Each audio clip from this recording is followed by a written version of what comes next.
আসসালামু আলাইকুম বন্ধুরা, কেমন আছেন আপনারা? আশা করি সবাই ভালো আছেন। আলহামদুলিল্লাহ আমি ভালো আছি। আবার একটি নতুন ভিডিও নিয়ে আপনাদের সঙ্গে চলে এসেছি মিজানুর রহমান আজারির ওয়াজ। আপনারা যারা যারা মিজানুর রহমান আজারির ওয়াজ শুনতে ভালোবাসেন তারা ফুল ভিডিওটি দেখতে থাকেন, আশা করি ভালো লাগবে। বনু তামিম গোত্রের নেতা কে হবে? আল্লাহর হাবিব সাল্লাল্লাহু আলাইহি ওয়াসাল্লাম পরামর্শ করছিলেন। সাইয়েদনা আবু বকর বললেন, আমার মতামত হচ্ছে এই লোকটা নেতা হলে ভালো হয়, যোগ্য লোক।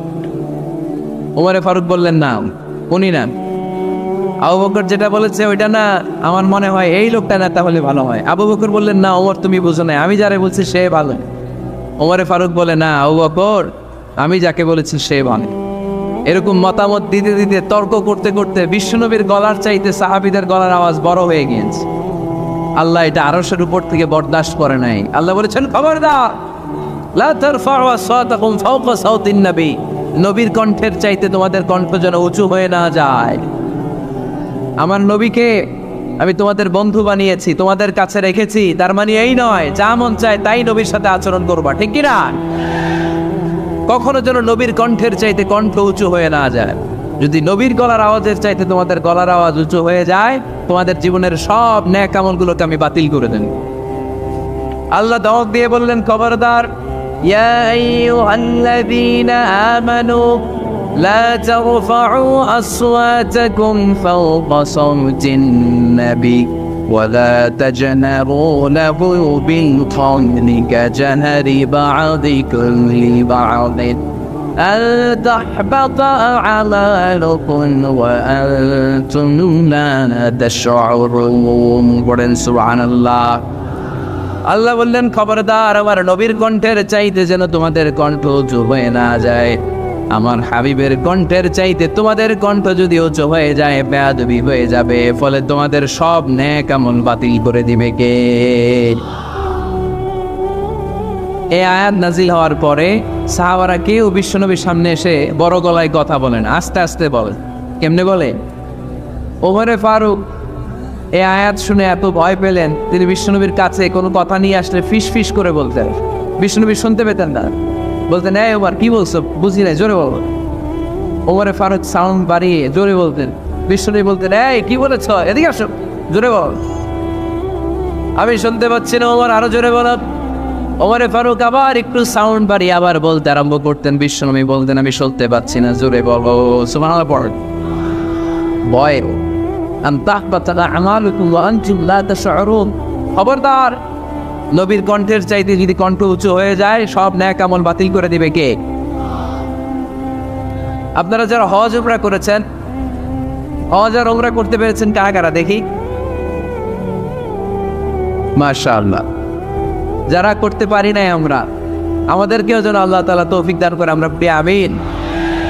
আমরা যেন কাবার চারপাশে তাওয়াফ করতে পারি, সাফা মারওয়ায় যেন সাই করতে পারি, আল্লাহর হাবিব সাল্লাল্লাহু আলাইহি ওয়াসাল্লামের কবরের সামনে দাঁড়িয়ে যেন আমরা সালাতু সালাম পাঠ করতে পারি। আওয়াজ করে পড়তে হবে আমিন।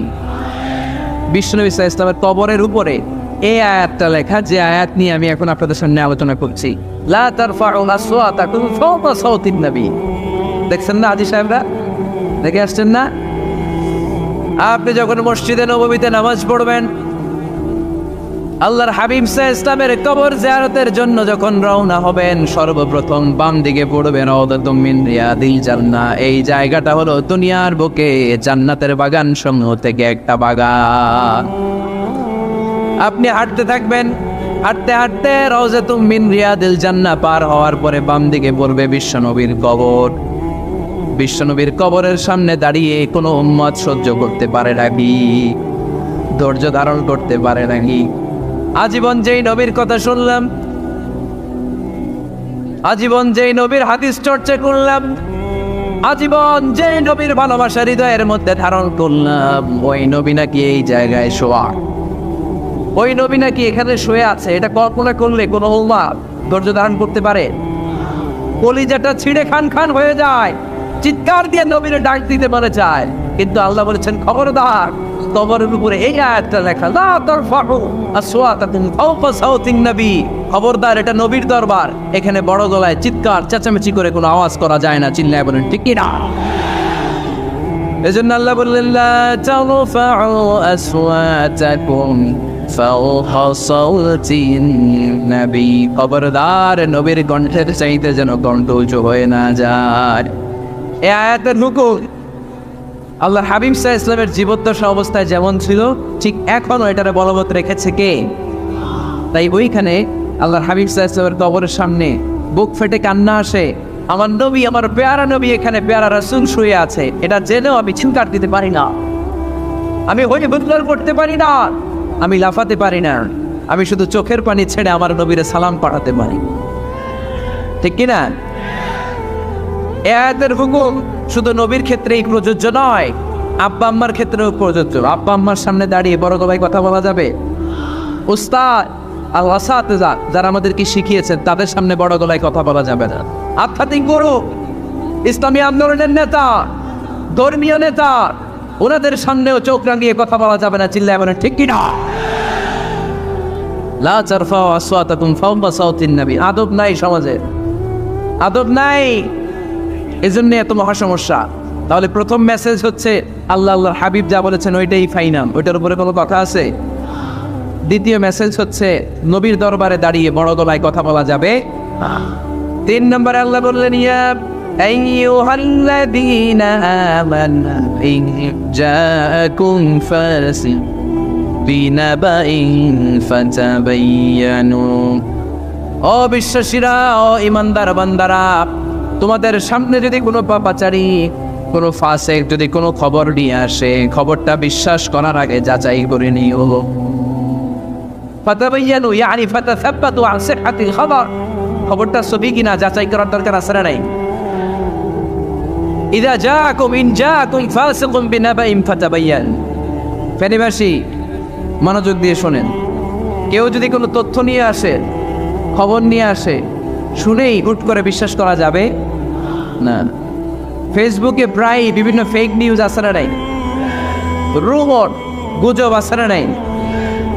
আমি তখন মালয়েশিয়া, হঠাৎ করে দেখলাম নিউজের মধ্যে অনেকে স্ট্যাটাস দিতে শুরু করেছে যে পেঁয়াজের মতো লবণেরও দাম বেড়ে গেছে।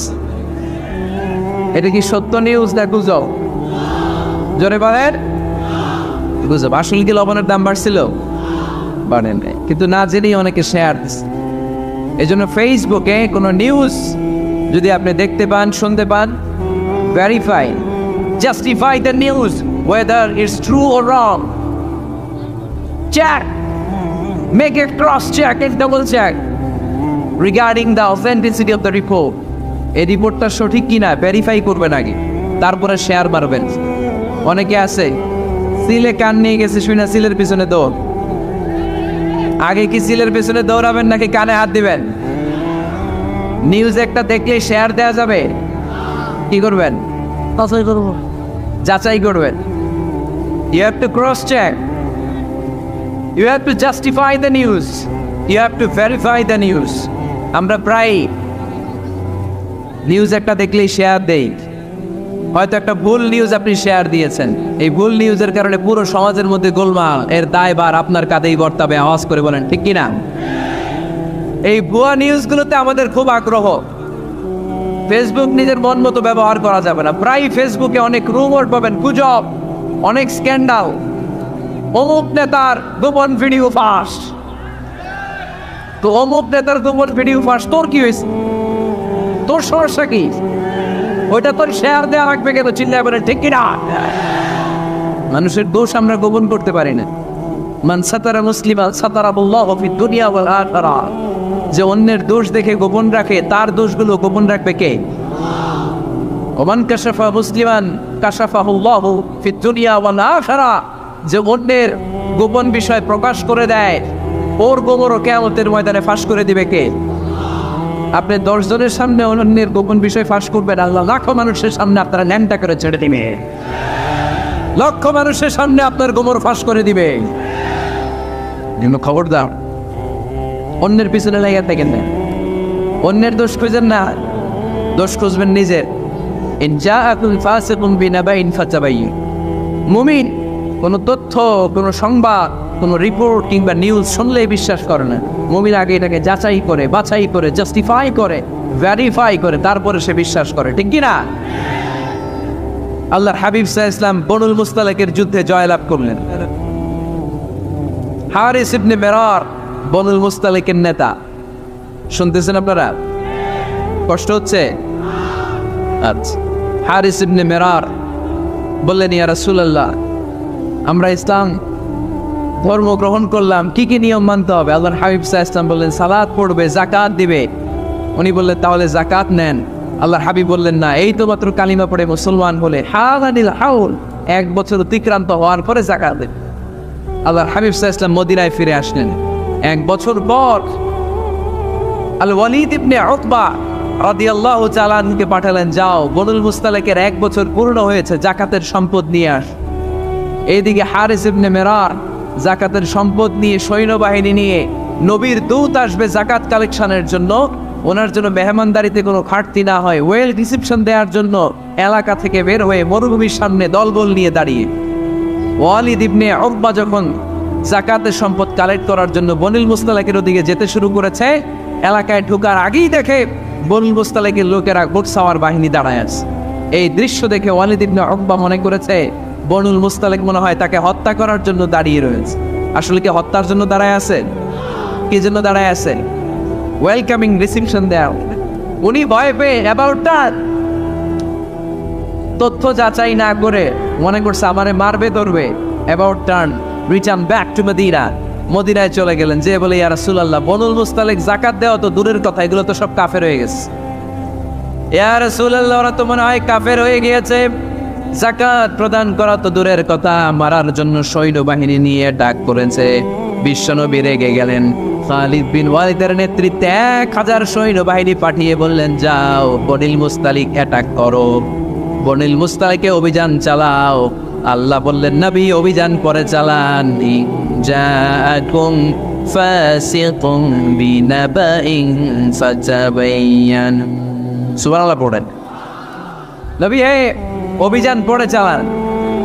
তথ্য যে নিয়ে আসছে ওয়ালিদ, এটা সত্য কিনা আগে যাচাই করেন। সে যে তথ্য আপনাকে সরবরাহ করেছে, এই তথ্য সঠিক নয়, সে ভুয়া তথ্য দিয়েছে, সে ভুল বুঝেছে, এখানে মিসআন্ডারস্ট্যান্ডিং হয়েছে।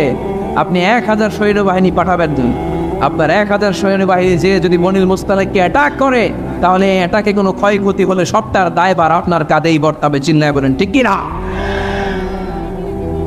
আমার নবীকে শিখানোর মাধ্যমে আল্লাহ তাআলা আমাদেরকে শিখালেন, নিউজ একটা শুনলে বিশ্বাস করা যাবে না, আগে যাচাই বাছাই করার দরকার আছে না নাই?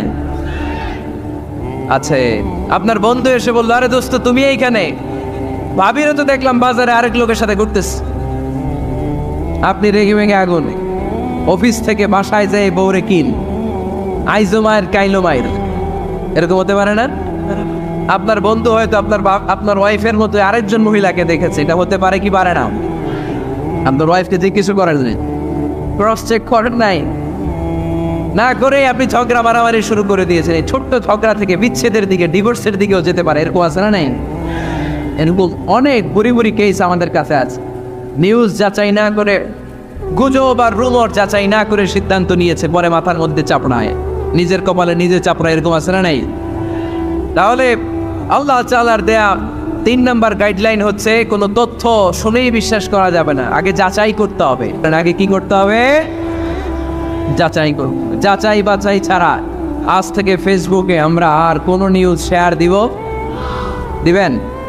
মনে থাকবে? আরে এগুলোই তো জরুরি ওয়াজ। কবরের ওয়াজ তো অনেক শুনছি, জান্নাত জাহান্নামের ভয় আর জান্নাতের নাজ নেয়ামত তো অনেক শুনেছি। সমাজটারে শান্তিপূর্ণ ভারসাম্যপূর্ণ করার দরকার আছে না নাই? খবর শুনে আমরা বিশ্বাস করি, যাচাই না করে আমরা বলে বেড়াই না। যাচাই না করে, নিশ্চিত না হয়ে আজ থেকে কোনো নিউজ আমরা ফেসবুকে শেয়ার দিব। 4 নম্বরে আল্লাহ বললেন, 4 নম্বর গাইডলাইন আল্লাহ দিয়ে নিয়ান, আইয়ুহাল্লাযীনা আমানু লা ইয়াসখারু কওমুন মিন কওম। খবরদার আমার বিশ্বাসী বান্দারা, আমার ইমানদার বান্দারা কেউ কোনোদিন কাউরে ঠাট্টা বিদ্রুপ করে না। সুবহানাল্লাহ পড়েন। মুমিন বান্দা কাউকে ঠাট্টা করতে পারে, বিদ্রুপ করতে পারে না। আমাদের জিহ্বা আছে বলে আমরা যা ইচ্ছা তাই বলতে পারি, কথা বলেন না কেন? আমাদের কান আছে বলে কান দিয়ে আমরা যা মনে চাই তাই শুনতে পারি। যেন কানে শুনি সদা তোমার কালাম এ খোদা, চোখে যেন দেখি শুধু কোরআনের আয়াত, শোনো আমার মুনাজাত, শোনো শোনো ইয়া ইলাহি আমার মুনাজাত, শোনো আমার মুনাজাত। সবাই আওয়াজ করে পড়েন আমিন। লা ইয়াসখার কওমুন মিন কওম, মুমিন বান্দা কখনো অন্য কাউকে ঠাট্টা করবে না। আমার কোনো ভাই মনে কষ্ট পায়, এরকম কোনো ঠাট্টা বিদ্রুপ খোঁচা মেরে পুক মেরে কথা বলা যাবে না। এটা তার চেহারা নিয়ে না, তার পেশা নিয়ে না, তার বংশ নিয়ে না, তার পরিবার নিয়ে না। তার বাবা চুরি করেছে, আমি কি বলতে পারবো তুই চোরের ঘরের চোর? বলে কি বলে না? কেউ একটু মোটা হইলে কে তুই মোটুর ঘরের মোটর, চোখে কম দেখলে কে তুই কানার ঘরের কানা। আছে না নেই? না, স্টপ, থামেন, অনেক হয়েছে আর নাম, এগুলো বলা যাবে না। কারো আকৃতি নিয়ে খোটা দেয়া, ঠাট্টা করা, এটা স্বয়ং আল্লাহর সাথে ঠাট্টা করার শামিল, ঠিক কিনা? কারণ নাক যদি ছোট হয়, এর কয় বোচা, তোর নাক বোচা। ফেরিতে আপনারা কি বলেন? হ্যাঁ, তো এই যে যার নাক বোচা হয়েছে, ও কি নিজে বানাইছে? যার নাক খাড়া, এটা বানাইছে কে? যে কালো বানাইছে কে? সাদা শুভ্র বানাইছে কে? তার মানে কারো আকৃতি নিয়ে যদি আপনি ঠাট্টা করেন, স্বয়ং আল্লাহর সাথে ঠাট্টা করলেন। কারণ কেউ কারো চেহারা বানানোর দায়িত্ব পায় নাই। মাতৃগর্ভে থাকতেই আমাদের চেহারার আকৃতিগুলো দান করেছে কে? ওয়াল্লাযী ইউসাউবিরুকুম ফিল আরহামি কাইফা ইয়াশা লা ইলাহা ইল্লা হুয়াল আজিজুল হাকীম। তিনি এমন সত্তা, তোমরা যখন তোমাদের মায়ের পেটের ভিতরে ছোট্ট একটা ভ্রূণ গড়া ছিল, তখনই তোমাদের চেহারার আকৃতি দিয়েছে কে?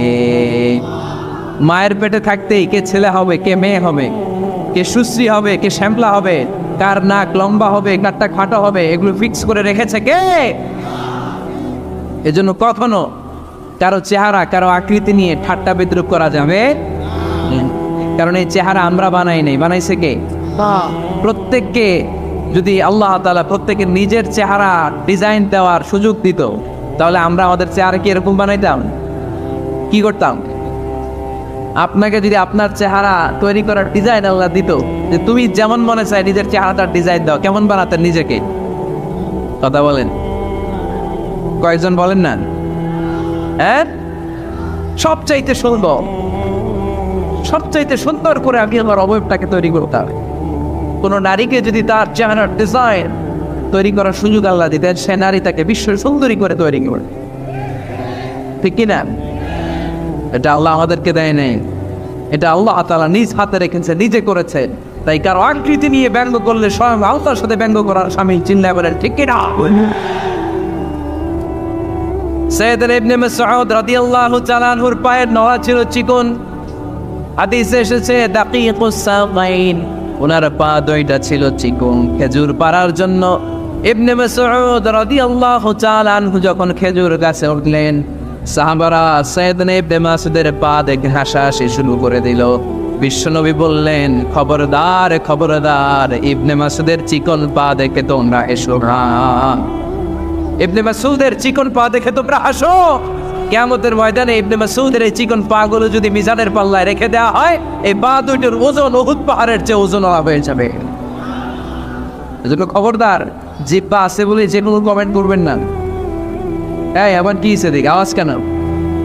হ্যাঁ, আর কি দেখবেন? এখন তো বিদায় নেবার, চুপ করেন না, এবার থামেন। জিহ্বা আছে বলেই যে কোনো ধরনের মন্তব্য করা যাবে না। আল্লাহর হাবিব সাল্লাল্লাহু আলাইহি ওয়াসাল্লাম বলেছেন, মাইয়াদমান লি মা বাইনা লিহিয়াইহি ওয়া মা বাইনা রিজলাইহি আতমাল্লাহুল জান্নাহ। ও আমার উম্মতেরা, তোমাদের মধ্য থেকে কেউ যদি আমাকে 2টা অঙ্কের গ্যারান্টি দেয়, কয়টা অঙ্কের? সবাই বলতে হবে কয়টা? আমার কোন উম্মত যদি আমাকে 2টা অঙ্গের গ্যারান্টি দেয় যে তারা এই 2 অঙ্গের পাপ করবে না, আমি তাদেরকে জান্নাতের গ্যারান্টি নেই। 1 নম্বরে মা বাইনা লিহিয়াইহি, 2 চোয়ালের মাঝখানে যা থাকে মানে জিহ্বা।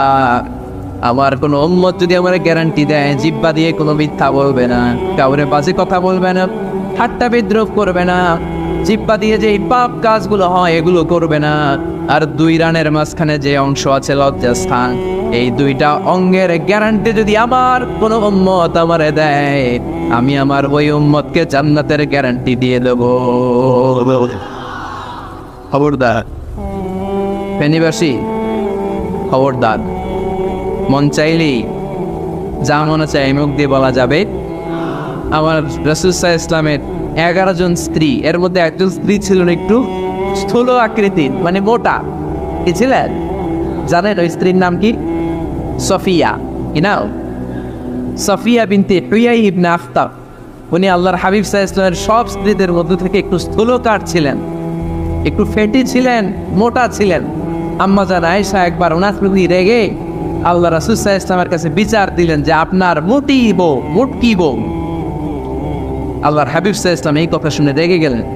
আয়েশা, এটা তুমি কি বললা? তুমি সফিয়ারে মুটি বলে গালি দিলা? লাকাদ কুলতিলা কালিমাতান লাউ মুসিজাতহু লা মাসাজাতিল বাহর। আয়েশা, তুমি এমন একটা কথা সফিয়ার শানে বলেছো, এই কথাটাকে যদি সাগরের মধ্যে ঢেলে দেওয়া হয়, এই কথাটার তিক্ততা আর পঙ্কিলতা পুরো সাগরের নীল পানিকে মুহূর্তে কালো করে দিবি। এজন্য খবরদার, জিহ্বা সামলার। সাহাবারা রাদিয়াল্লাহু তাআলা আনহু আজমাইন, ওনারা জিহ্বা ধরে মাঝে মধ্যে জিহ্বার মধ্যে বাড়ি দিতেন আর কাঁদতেন আর বলতেন, জিহ্বা তোর কারণে কিয়ামতের দিন আমরা আল্লাহর কাছে ধরা খেয়ে যাব। মুমিন চাইলেই এই মুখ দিয়ে যা মনে চায় বলতে পারে। তাহলে 4 নাম্বার গাইডলাইন হচ্ছে লা ইয়াসফার কওমুন মিন কওম, কোন বিশ্বাসী বান্দা কখনো অন্য বিশ্বাসী বান্দাকে ঠাট্টা বিদ্রুপ করতে পারবে।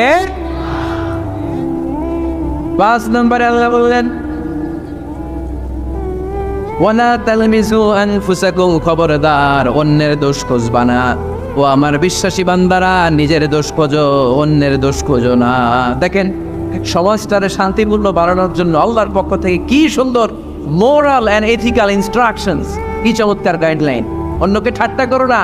ওয়ালা তালমিজু আনফুসাকুম, নেভার ডিফেম ইচ আদার, একে অপরের দোষ খোঁজো না, নিজের দোষ খোঁজে। কার দোষ খুঁজবেন? আরো জোরে বলতে হবে, কার দোষ খুঁজবেন? অন্যের দোষ খোঁজা যাবে? কিছু লোক আছে দেখবেন সারাদিন চায়ের দোকানে বসে এই বাড়িতে এই সমস্যা, ওই বাড়িতে এই সমস্যা, ওই বাড়িতে এই সমস্যা, তোর বাড়িতে কি সমস্যা? কিছু লোক আছে এই হুজুরের এইটা খারাপ, এই হুজুরের ওইটা ভালো না, এইটা খারাপ, এইটা সমস্যা, এটা সমস্যা। তোর কি সমস্যা? তোর সমস্যা তুই খুঁজে বের কর, নিজের সমস্যা খুঁজে বের কর। যে নিজে নিজের সমালোচনা করতে পারে সেই সর্বাপেক্ষা বুদ্ধিমান। এজন্য খবরদার আমার কলিজার টুকরা যুবক ভাইয়েরা, কখনো কাউকে ব্যঙ্গ করে, বিদ্রুপ করে, ছোট করে কোনো মন্তব্য করা যাবে না। কখনো অন্যের দোষ খোঁজা যাবে না। দোষ আমরা খুঁজবো নিজের দোষ, ঠিক কিনা? দোষ আমরা খুঁজবো। কার দোষ? চিল্লায় বলতে হবে, কার দোষ? নিজের দোষ খুঁজতে হবে। যারা নিচু মনের মানুষ, এরা মানুষের দোষ নিয়ে কথা বলে। Small people talk about people, average people talk about things and stories, and great people talk about ideas. যারা নিচু মনের মানুষ, এরা মানুষের দোষ নিয়ে কথা বলে। যারা মাঝারি ধরনের মানুষ, এরা এলাকার ঘটনা বিভিন্ন বিষয় নিয়ে কথা বলে। আর যারা বড় মনের মানুষ, এরা আইডিয়া নিয়ে কথা বলে। তারা তাদের আইডিয়াকে কাজে লাগিয়ে সমাজটারে পাল্টে দিতে চান। যুগ জামানা পাল্টে দিতে চাই না অনেক জন, এক মানুষই আনতে পারে জাতির জাগরণ। এক মানুষই বিপদকালে বাঁচায় কাফেলায়, ক্ষুদ্র ডিঙ্গি বাঁচায় জাহাজ অসীম দরিয়ায়। এজন্য নিজেকে শুধরাতে হবে। ওয়ালা তালবিসু আনফুসাকুম, অন্যের দোষ খোঁজো না, নিজের দোষ খোঁজো। তাহলে ফেনীবাসীরা, এই হোক আমাদের স্লোগান, আমরা নিজেদের দোষ খুঁজবো বেশি, অন্য কারো দোষ কখনো খুঁজবো। আপনি নিজে ঠিক হয়ে যান, দুনিয়া এমনি ঠিক হয়ে যাবে। নিজে ঠিক, দুনিয়া ঠিক। নিজেকে শুধরান। অন্যের দোষ দেখে তো আমার লাভ নাই। ও কি করছে এটা ও জবাব দিবে। আমি কি করেছি আল্লাহ সুপ্রিম কোর্টের কাঠ করায় সেদিন আমাকে জবাব দিতে হবে, চিল্লায় বলো ঠিক কিনা। এই জন্যে অন্যের দোষ যেন আমরা না খুঁজি, নিজেকে যেন পরিবর্তন করি। পরিবর্তন করতে রাজি আছি তো সবাই? পরিবর্তনের অগ্রনায়ক হতে রাজি আছি তো সবাই? সিদ্ধান্ত নিতে হবে, শক্ত সিদ্ধান্ত। দাঁড়াতে হবে, সৈনিকের মতো দাঁড়াতে হবে, ঠিক কিনা। আধারে ভয় পেও না, আলো আছে আড়ালে, অন্ধকার পালিয়ে যাবে তুমি উঠে দাঁড়ানে। নিজেকে দাঁড়াতে হবে, নিজের সাথে নিজের শক্ত বোঝাপড়া করতে হবে। অন্যের দোষ খোঁজার সময় আমাদের নাই, চিল্লায় বলো ঠিক কিনা। দোষ খোঁজা যাবে না, নিজের দোষ নিজের আমরা খুঁজবো। বসেন বসেন। কি ঢুকছে এখানে? হ্যাঁ, আলাদা সত্য ঠিকই। কারেন্টের শক পড়ছে? সাপ, সাপও অসুবিধা আসে।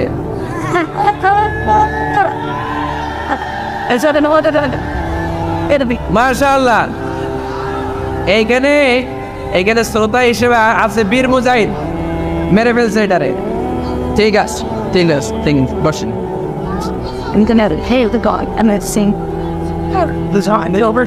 এখনো কথা বাকি, বসেন।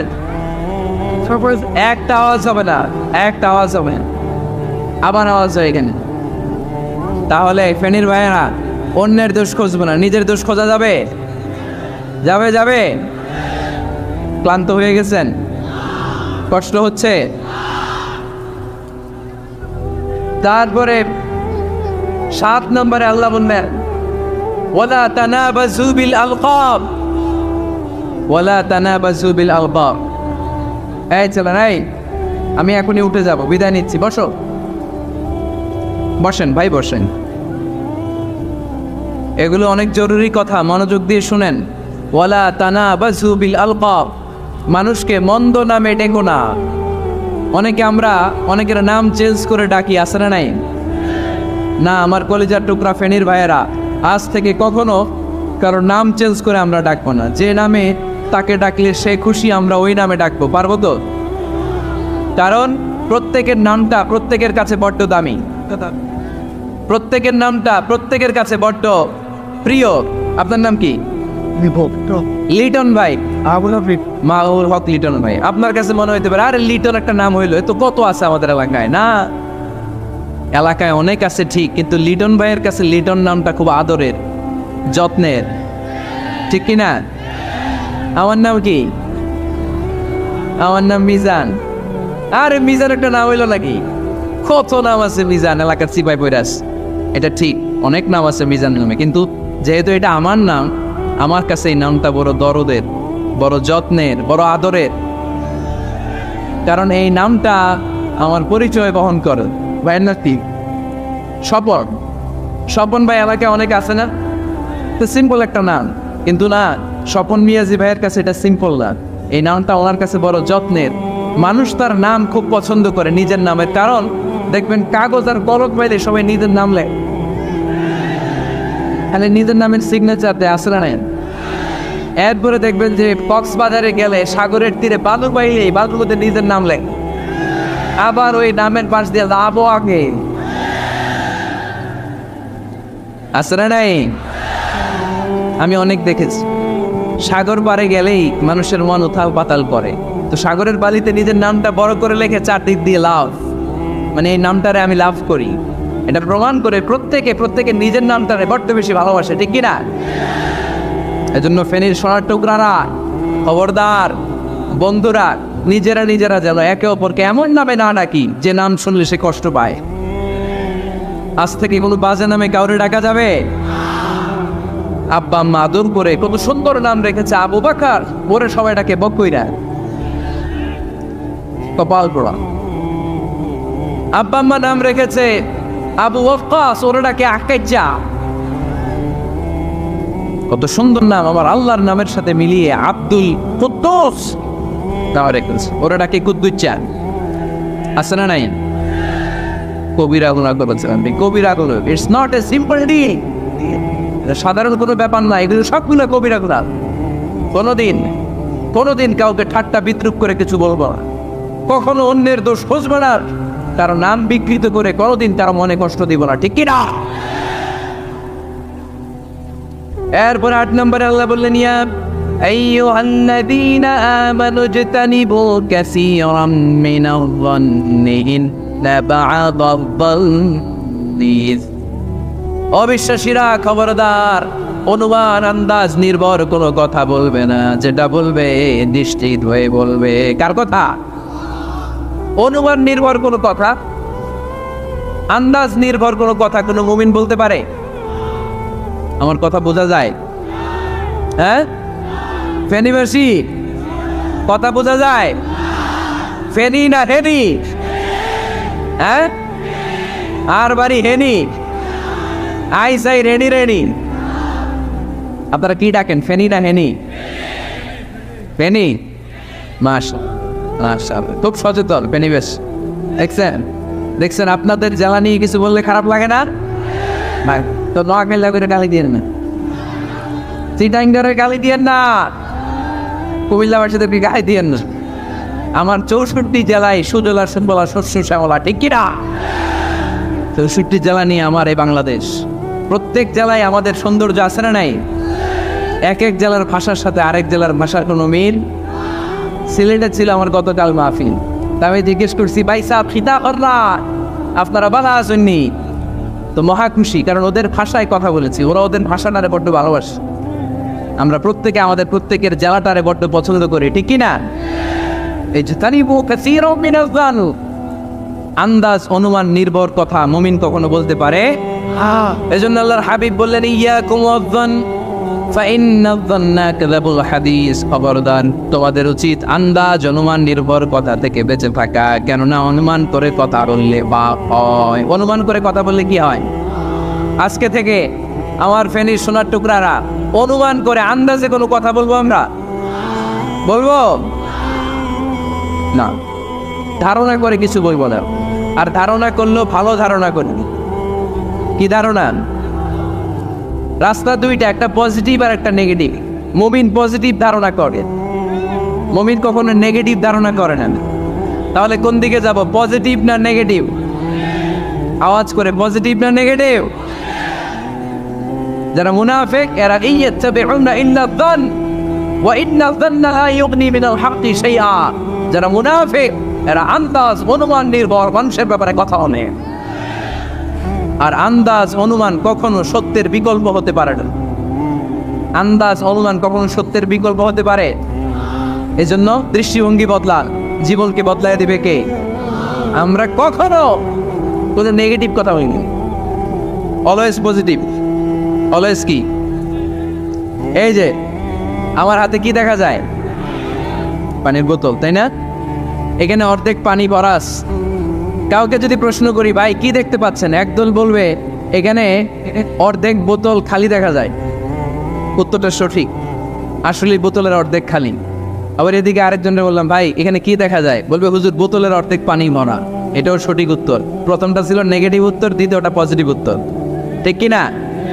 যারা সবসময় নেগেটিভ চিন্তা করে এরা খালি জায়গাটা দেখছে যে পানি নাই, আর যারা সবসময় পজিটিভ চিন্তা করে এরা পানি যে ভর্তি অর্ধেক ওইটা দেখছে।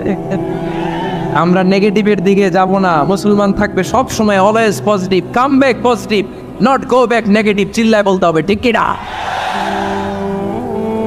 কখনো আন্দাজ অনুমান নির্ভর আমরা কিছু বলবো।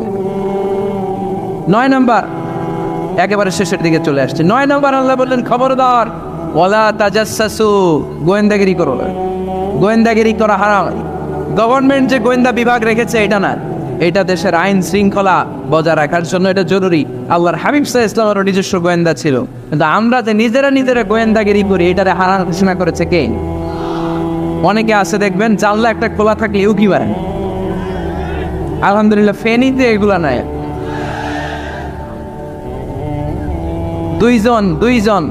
দুইজন ওদিকে কি যেন বলতেছে, উনি আড়ি পেতে কথা শুনে। আছে না নাই?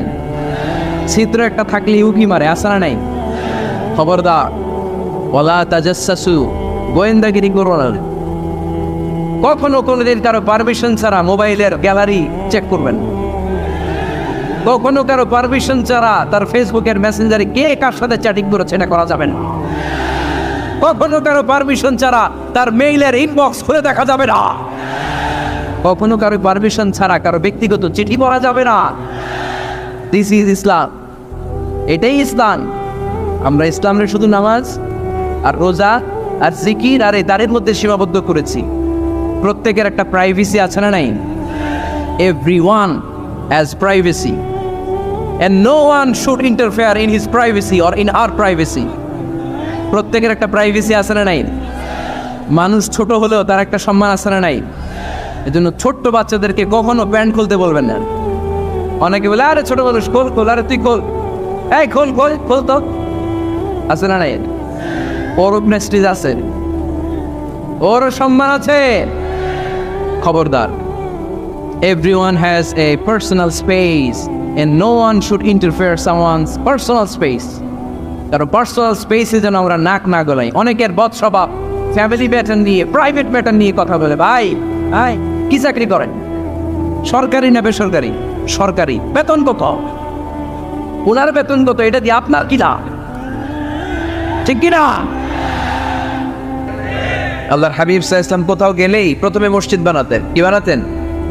মসজিদ বানাতেন। মক্কা থেকে হিজরত করে মদিনায় আসলেন, কোবায় থাকলেন কয়েক সপ্তাহ। কোবা পল্লীতে তিনি মসজিদ বানালেন, মসজিদ কোবা। ওখানে প্রতি শনিবার কেউ যদি ওযু করে ওখানে যে 2 রাকাত নামাজ পড়ে, একটা কবুল উমরার সওয়াব আল্লাহ তাআলা তার আমলনামায় দিয়ে দেয়। মসজিদে কোবা বানালেন। তারপরে মদিনায় এসে মসজিদে নববী বানালেন আল্লাহর হাবিব সাল্লাল্লাহু আলাইহি ওয়াসাল্লাম। মসজিদে নববী, এটা ছিল আল্লাহ রাসূল সাল্লাল্লাহু আলাইহি ওয়াসাল্লামের বৈশিষ্ট্য। কোথাও গেলেই তিনি মসজিদ বানাতেন। মসজিদে নববী, হায় রে, এখন তো কত সুন্দর মসজিদ আমরা দেখি, আমরা যে সালাত পড়ি। আল্লাহর হাবিব সাল্লাল্লাহু আলাইহি সাল্লামের সময় এই মসজিদে নববী কি এরকম ছিল? কথা বলেন। ফ্লোর ছিল বালুর ফ্লোর। কিসের ফ্লোর? আমাদের মসজিদের ফ্লোর কিসের? টাইলস। আল্লাহ রাসূল সাল্লাল্লাহু আলাইহি ওয়াসাল্লামের মসজিদে নববীর ফ্লোর কিসের? কথা বলে না। তো আওয়াজ করে উত্তর দেন না কেন? কষ্ট হচ্ছে? দুপুরে খাইছেন না সবাই? কেন খান নাই কেন? রোজা রাখছিলেন? হ্যাঁ, ফজর বাদে আইছি। আচ্ছা ঠিক আছে, ঠিক আছে। আচ্ছা আচ্ছা, সাউন্ড নাই, কথা শোনা যায় না? তো এটা শুনলা কেমনে? জিজ্ঞেস করলাম কথা শোনা যায় না, কয় না। তো এটা শুনলা কি করে? মানে অল্প শোনা যায়, তাই তো? একটু পরে আমার বিদায় ঘন্টা বাজবে, আমি চলে যাব। এই তোমরা ডিস্টার্ব করতে করতে আমার সময় শেষ। তোমরা ডিস্টার্ব করলে তোমাদের লস। আমি আমার টাইমের 1 মিনিটে বেশি যেতে পারবো না, কারণ এখানে আসরের সালাতের আজান শুরু হয়ে যাবে, এরপরে কোনো কথা নেই। আর বক্তব্য লম্বা করা এটা বিদআত। এই বিদআতকে আমি সুন্নাতের মধ্যে আনতে চাচ্ছি। একটা সময়ে একেবারে কমায় নিয়ে আসবো। এত প্রোগ্রামও আমি করতে চাই না। আমি ঘোষণা দিয়েছি আগামী বছরে সারা বাংলাদেশে আমার প্রোগ্রাম হবে 50টা। কয়টা? 50টা। এরপরের বছর 30টা, এরপরের বছর 20টা। বিভাগীয় প্রোগ্রাম করলেই চলবে আমার। এক এক বিভাগে যে 2 দিন 3 দিন খালাস। এত দরকার নেই, এত লম্বা চূড়ার বক্তব্যের দরকার নেই। আধা ঘন্টা চুপ করে শোনেন, কয়েকটা মেসেজ ড্রপ করি, take it with you to your home, then practise and apply in the society. নিয়ে যান, আমল করেন, সমাজে কাজে লাগান। সমাজটা আলোকিত করে দিবে কে? খুতাবুকুম তাওয়িলা, সালাওয়াতুকুম কাসীরা। আল্লাহর হাবিব সাল্লাল্লাহু আলাইহি ওয়াসাল্লাম বললেন, কিয়ামতের একটা আলামত, কিয়ামতের আগে তোমাদের বক্তব্য হয়ে যাবে লম্বা, সালাত হয়ে যাবে খাটো। সালাতের পরে তাসবিহ পড়তে চায় না লোকজন, ব্যস্ত, মহা ব্যস্ত, সুপার বিজি। কোত্থেকে আসলে এই ব্যস্ততা? আপনি রবের সাথে মুনাজাত, না যাই ইউনাজি মুনাজাত, আপনার রবের সাথে একাকী নীরবে কথা বলতে মনে চায় না আপনার? তাই তো তাড়াহুড়ো কিসের? ধীর স্থির হন, একটু স্থির হন, একটু মনোদৈহিক প্রশান্তি অর্জনের চেষ্টা করেন। সব সময় ব্যস্ত, ধাক্কাধাক্কি, উচ্ছৃঙ্খলা, এগুলো আমাদেরকে শেষ করে দিয়েছে। এজন্য লম্বা চোরা বক্তব্য ঠিক না। বক্তব্য শুনতে আমাদের ভালো লাগে, আমল করতে ভালো লাগে না। বক্তব্যটা শেষেই সিগারেট ধরায়, আছে না নাই? মাহফিল শেষেই বিড়ি ধরায়, কয় চমৎকার ওয়াজ করছে হুজুরে। ওয়াজটা সেরকম হয়েছে, অনেক কণ্ঠ সুন্দর হুজুরের। এতদিন ইউটিউবে দেখছি, আজকে সরাসরি দেখাইছি। আছে না নাই? তো কি লাভ হয়েছে? লাভটা হয়েছে কি? এই যে মাহফিল শেষে বিড়িটা ধরাইলেন, আজ গেলেন, কোনো লাভ হয় নাই। এগুলো থেকে বেরিয়ে আসতে হবে। বছরের পর বছর আমাদেরকে শিখানো হয়েছে একভাবে। কেউ এই পরিবর্তনের আওয়াজ তোলে নাই। আওয়াজ আপনাকে তুলতে হবে। আওয়াজ তোলার জন্য এত মানুষ লাগে না, আপনি একাই যথেষ্ট। আপনি দাঁড়ান না সামনে, দেখবেন আপনার সামনে কেউ টিকে থাকতে পারবে না, ঠিক কিনা? কিন্তু আপনার শক্ত সিদ্ধান্ত লাগবে, পরিবর্তনের জন্য শক্ত মানসিকতা লাগবে যে আমি পরিবর্তন করতে চাই। We have to change. যুগ জামানা পাল্টে দিতে চাই না অনেকজন। এক মানুষই আনতে পারে জাতির জাগরণ। এক মানুষই বিপদকালে বাঁচায় কাফেলায়, ক্ষুদ্র ডিঙ্গি বাঁচায় জাহাজ অসীম দরিয়ায়। এজন্য আপনার শক্ত সিদ্ধান্ত পারে আপনার মৌলভীবাজারটাকে দেশের শ্রেষ্ঠ জেলা, শ্রেষ্ঠ থানা হিসেবে আল্লাহর কাছে কবুল করতে, ঠিক কিনা? এজন্য লম্বা চূড়া আলোচনা ঠিক না। ছোটখাটো অল্প একটা মেসেজ নিয়ে যেতে পারলেই that's enough. One of the minor signs before the day of judgment, your Islamic lectures will be very longer. And your salah 5 times a day will be shorter. কিয়ামতের আগে বক্তব্য লম্বা, নামাজ খাটো, তাসবিহ পড়ে না, ব্যস্ত, মহাব্যস্ত। এই মহাব্যস্ততা ছাড়েন, কোরআন সুন্নাহর দিকে ফিরে আসেন। বরকত দিবে কে? বিশ্বনবীর মসজিদে নববীর ফ্লোর বালুর ফ্লোর ছিল, আমাদের ফ্লোর টাইলস। আল্লাহর হাবিব সাল্লাল্লাহু আলাইহি ওয়াসাল্লামের মসজিদে বালি নিচে, এই বালিতে নামাজ পড়তেন। বৃষ্টি হলে কাদামাটি হয়ে যেত, কাদামাটিতেই সেজদা করতেন। সেজদা করলে কাদার মাটি আল্লাহর হাবিব সাল্লাল্লাহু আলাইহি ওয়াসাল্লামের নাকে আর কপালে লেগে যেত। তিনি সালাম ফিরিয়ে সাহাবাদের দিকে মুখ ফিরিয়ে বসলে দেখতেন প্রতিটা সাহাবীর নাকে আর কপালে কাদার মাটি মিশে আছে। তার মানে প্রিয় নবী সাল্লাল্লাহু আলাইহি ওয়াসাল্লামের মসজিদে নববী ছিল কাঁচা, কিন্তু মুসল্লি ছিল পাকা। আমাদের মসজিদগুলো হয়েছে পাকা, কিন্তু মুসল্লি কাঁচা, ঠিক কিনা? ফজরের সালাতে মানুষ নাই।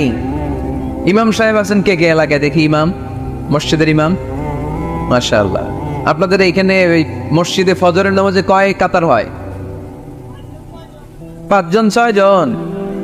কেনে এত কম? কেনে? হ্যাঁ, আসে না, আসতে চায় না লোকজন। তো এই যে 5-6 জন ফজরের সালাতে, কল্পনা করতে পারেন ফজরের জামাতে লোক যায় না, এটা একটা মহামারী।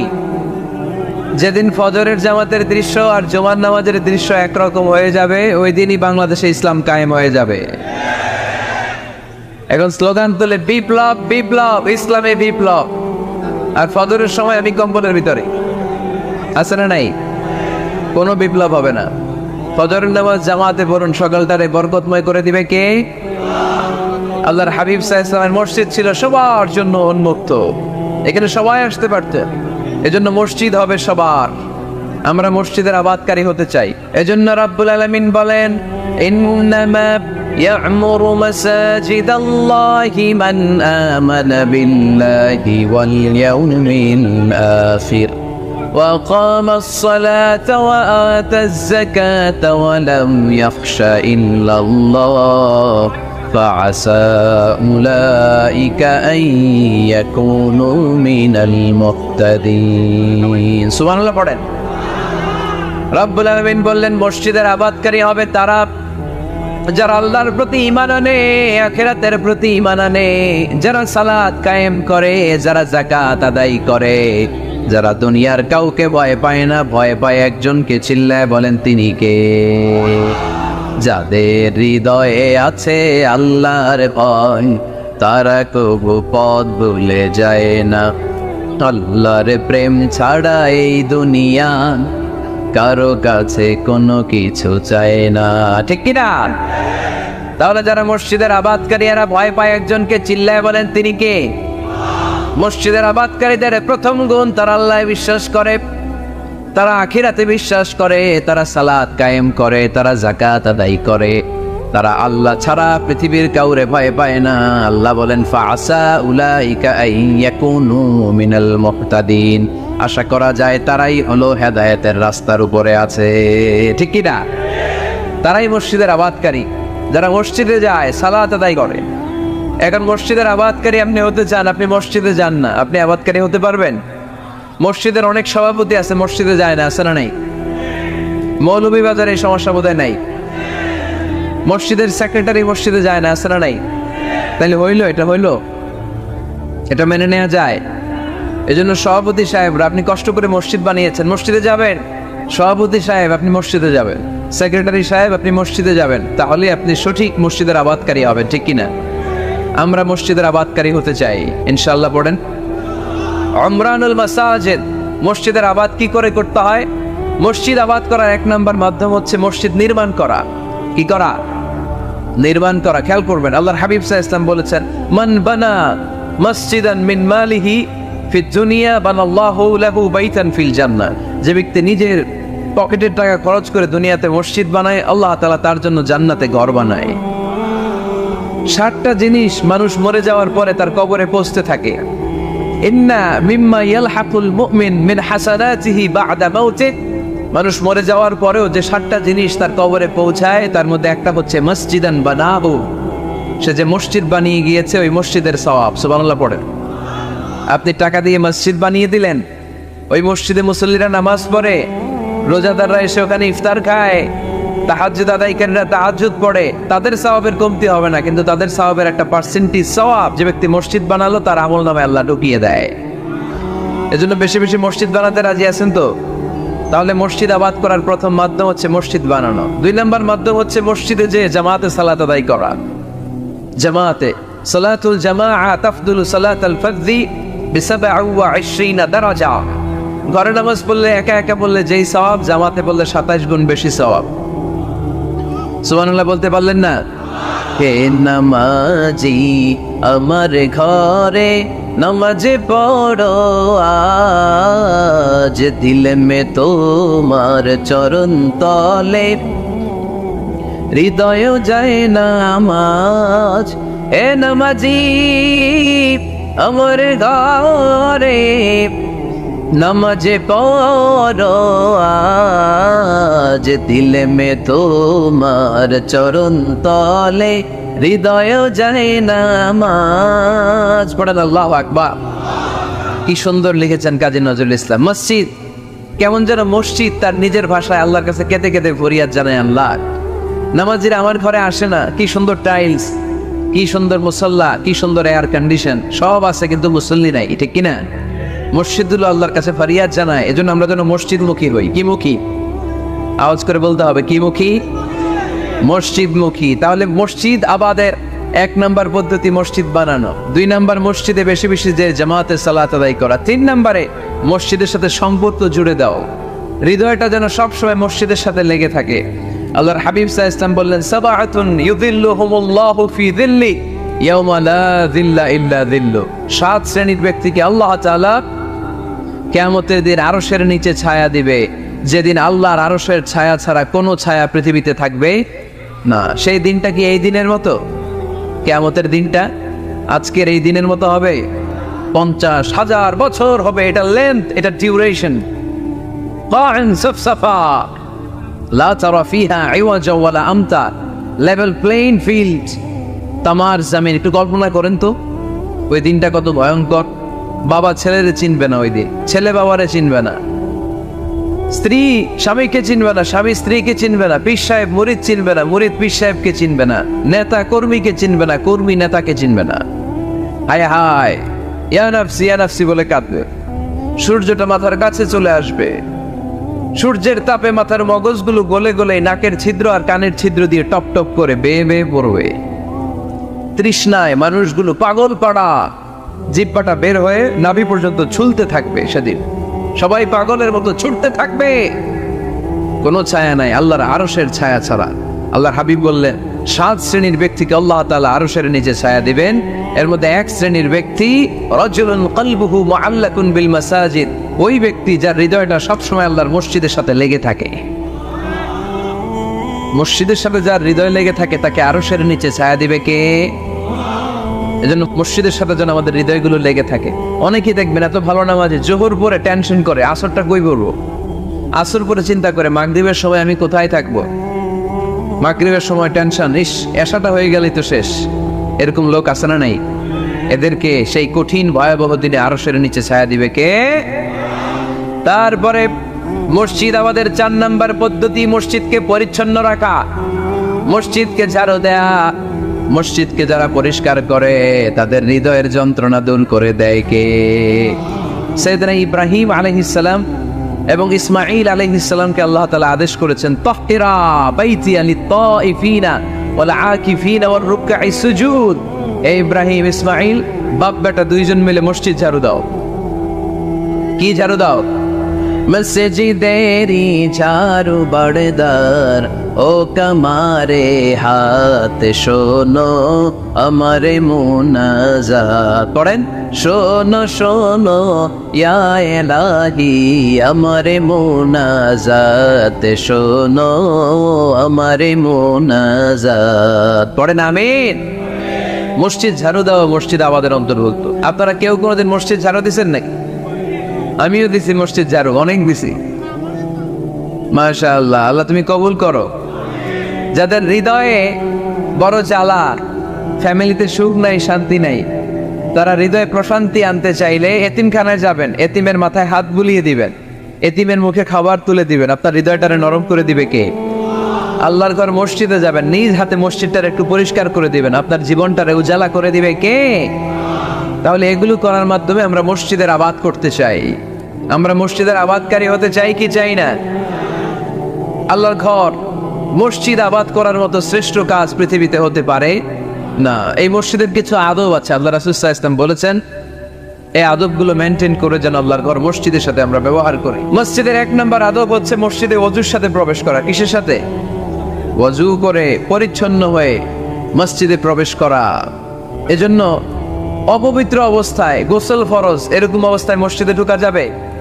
কথা বলেন, ঢোকা যায়? যেই নারীদের মাসিক চলতেছে, মেনস্ট্রুয়েশনাল পিরিয়ড চলতেছে, ওই নারীদের পক্ষে মসজিদে ঢোকা যায় আছে? নাই। তাহলে এটা হলো 1 নম্বর আদব। মসজিদে ঢোকার সময় কি করে ঢুকবো? ওযু করে। আওয়াজ করে বলেন, কি করে ঢুকবো? ওযু করে। 2 নম্বর আদব হচ্ছে মসজিদে যাওয়ার সময় সবচেয়ে ভালো জামাটা পরে যাব, সবচেয়ে ভালো পাঞ্জাবিটা পরে যাব। জানতো আপনারা? না সবচেয়ে সিরাটা পরে যাব? হ্যাঁ, অনেকের নামাজের জন্য একটা পুরান জামা আছে, সিরা পাড়া, এদিকে হাত উঠাইলে দিকতে দেখা যায়, আছে না নাই? সবচেয়ে সিরা পাড়াটা রাখে নামাজের জন্য, কপাল পড়া। আর সুন্নাতে খাতনার অনুষ্ঠানে গেলে মাশাআল্লাহ লেহেঙ্গা গায়ে দিয়ে যায়, আছে না নাই? না, আপনি ইবাদতের জন্য সবচেয়ে সুন্দর জামাটা রাখবেন। এজন্য রাব্বুল আলামিন বলেন, ইয়া বানি আদম খুযু যিনাতাকুম ইনদা কুল্লি মসজিদ। ও বনি আদম, তুমি যখন আল্লাহর ঘর মসজিদে ঢুকবা, ও বনি আদম, তুমি যখন নামাজের মুসল্লায় দাঁড়াবা, তোমার সবচাইতে দামি, সবচাইতে সুন্দর জামাটা গায়ে দিয়ে তুমি নামাজে দাঁড়াও। ঠিক কি না? তাহলে এখন মসজিদে যাওয়ার সময় কি গায়ে দিয়ে যাবেন বলেন? খিতা করবেন? হ্যাঁ, মাশাআল্লাহ, হ্যাঁ, সবচেয়ে ভালো কাপড়টা আয়রন করে পারফিউম মেখে তারপরে আমরা যাব। রাজি আছেন তো? 3 নম্বর আদব হচ্ছে মসজিদে ঢোকার সময় বাম পা দিয়ে ঢুকতে হয়।